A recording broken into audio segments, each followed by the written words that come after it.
星海灿烂中，凌不疑只捡到了半块玉佩，另半块在谁手里呢？在最新的剧情中，程少商跟楼瑶退了亲，在出门散心到烟灰塔时，偷听到有2人在密谋废除之事。不小心玉佩掉落被发现，匆忙之时，凌不疑出现救了他。2人及时躲避，没有被发现。凌不疑为了救他，旧伤并发。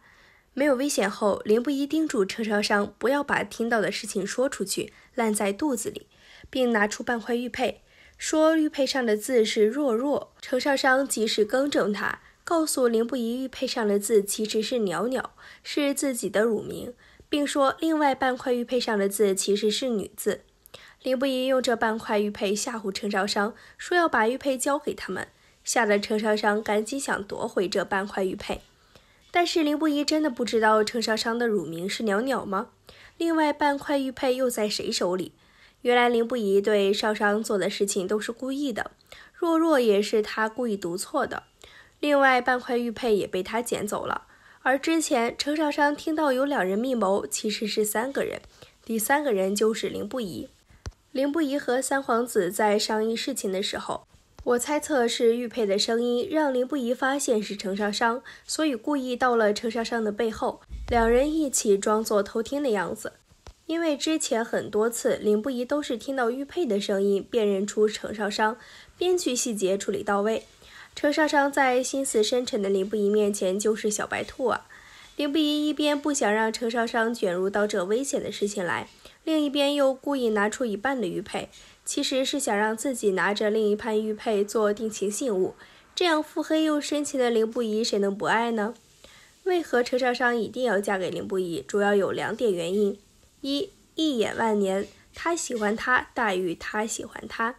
凌不疑对程少商可谓是一眼万年，就像凌不疑自己说的，天若有道，不会让有情人分离的。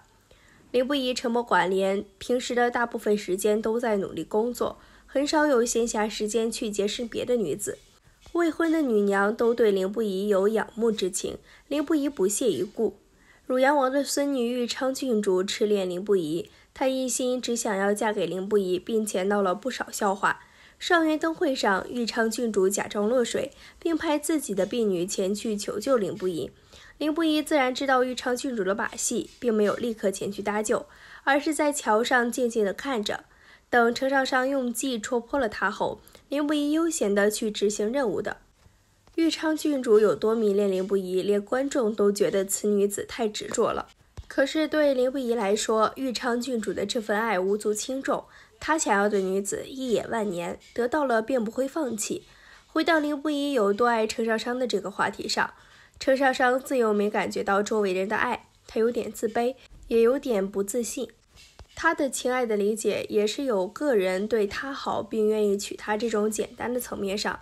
即使程少商和楼瑶曾在一起过，那也是觉得楼瑶表明对他喜欢，做事很细致，他想吃葡萄，楼瑶就立刻买回来的那种好。